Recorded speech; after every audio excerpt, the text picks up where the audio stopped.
Olá pessoas, bem-vindos ao canal, meu nome é Diana Martins e hoje eu vou falar um pouquinho sobre agente literário. O que eles são, onde você encontra eles, qual é a função dos agentes literários e se você precisa ou não de um agente literário. Vamos começar então do início, o que diabos é um agente literário? Basicamente, o agente literário é o intermédio entre o autor e a editora. É a pessoa que vai se certificar que o interesse do autor vai ser atendido na hora de acontecer os contratos entre o autor e a editora. Ele vai cuidar dos direitos do autor e ao mesmo tempo que ele vai procurar fechar contratos. Ele tem contatos em várias editoras e com vários editores. E ele vai saber que aquele editor ali está procurando um manuscrito assim ou assado. E eu acho que eu tenho esse autor aqui no meu catálogo que pode atender esse editor. Então ele vai fazer a ponte entre esses dois profissionais e se o editor gostar do livro, ele vai contratar o autor. E aí tem toda uma questão legal, um trâmite, né, que o agente literário vai de novo entrar em ação para fazer essa conversa entre profissionais. E existem editoras que só trabalham com agentes literários e tem outras que aceitam autores sem agentes literários. Mas o que acontece é o seguinte: os agentes literários, eles são, como é que eu posso dizer? Não chegam a ser uma chancela, mas os agentes são, digamos, um selo de qualidade. Quando o autor ele é agenciado, o editor ele confia no gosto desse agente e ele, digamos, dá uma chance para esse autor diferente de um autor que não é agenciado. Por isso que muitas editoras só trabalham com agentes literários, eles fazem esse pente fino entre os autores. Mas é muito difícil, tanto na gringa quanto no Brasil, ter um agente literário. A diferença é que na gringa, porque o mercado deles é muito maior, eles têm mais agentes literários. Porque é óbvio, né? Se você tem mais editoras, mais livros sendo publicados, mais profissionais e mais editores você vai ter lá. Mas no Brasil não é assim. O nosso mercado é muito pequeno comparado ao mercado americano. Quando eu digo gringa, é mercado americano. E por isso... Presidente, para de comer isso. Presidente. Não come, não. E, obviamente, o mercado, se ele é menor, ele vai ter menos profissionais. E porque o mercado brasileiro consome tanto material gringo, tanto em não ficção quanto ficção, muitas vezes nós temos agentes que fazem a ponte entre os livros gringos e os livros brasileiros.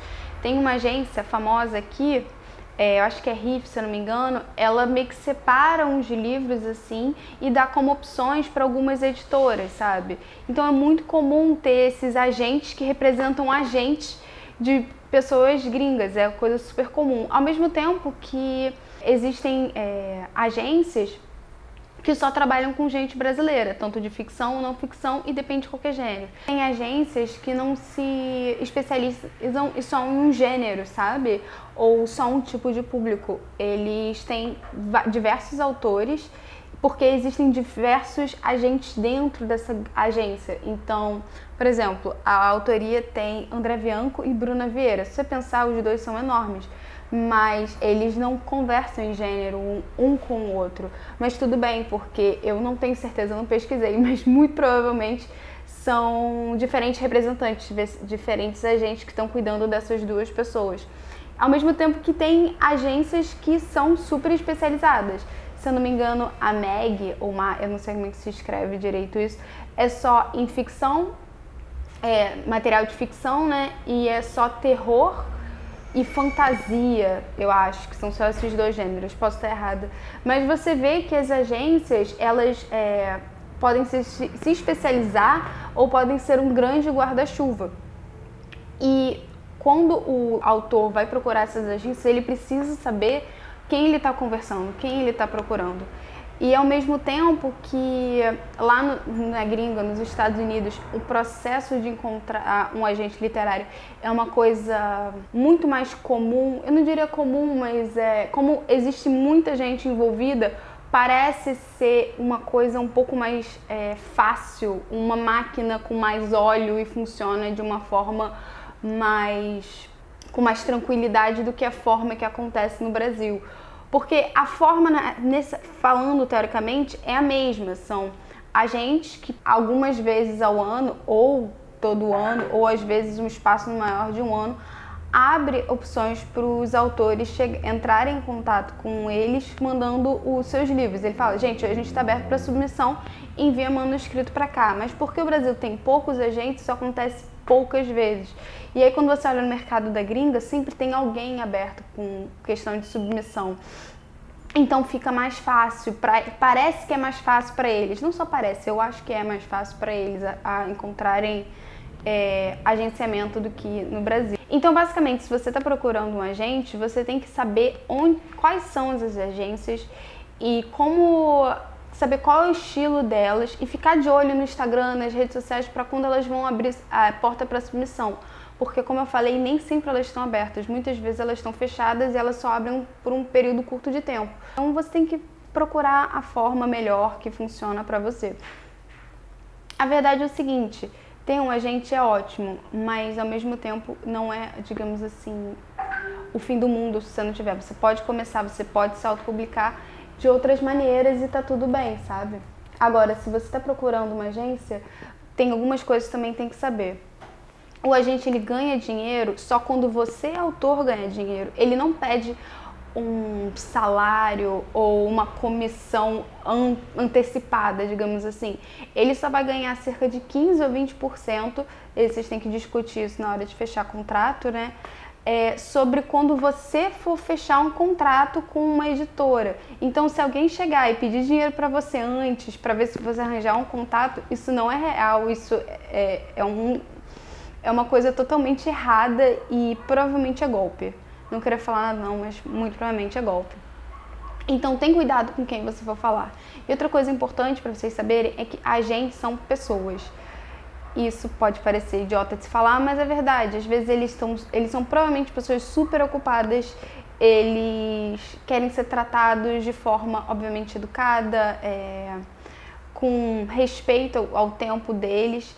Ao mesmo tempo que como eles são super ocupados, você sabe que quando você for enviar alguma coisa, uma carta uma query letter ou uma parte do seu manuscrito, você tem que ter certeza que você está seguindo a guidelines dele, né, que são as regras de submissão, e para não fazer eles perderem o tempo deles. Eu acho que isso é meio estranho de falar, mas quando você segue tudo direitinho como eles pedem, isso já te dá uma estrelinha positiva, porque muita gente não segue.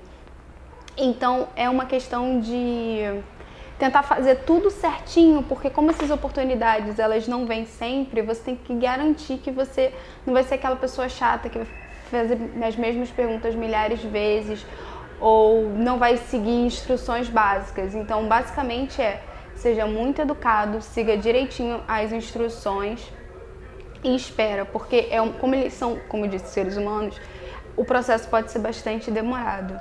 Mas eu já queria dizer aqui que ter um agente é uma coisa super bacana, é um grande passo numa carreira. Eu não tenho agente, mas um dia eu quero ter um agente. Só que ao mesmo tempo você não precisa se sentir paralisado na sua carreira se você não tem um.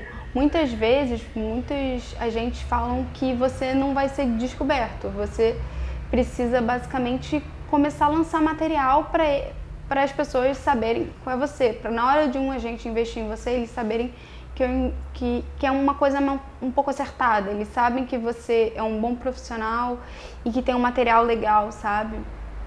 Então basicamente não desista, mesmo se não tiver nenhum momento, por enquanto, pelo menos que eu tô sabendo agora, não tem nenhuma grande agência com material aberto para submissão. Mas se eu souber eu aviso aqui no próximo vídeo. Mas não é para desistir, continua trabalhando, porque sabe, quem trabalha uma hora aparece, sabe? Pode ser que demore, mas acho que vale a pena. Então basicamente é isso, gente. Se vocês curtiram o vídeo, deixa um like. Se vocês querem saber mais sobre mim, é só me seguir nas redes sociais, que eu tô sempre lá no Instagram. E é isso, beijinho, tchauzinho!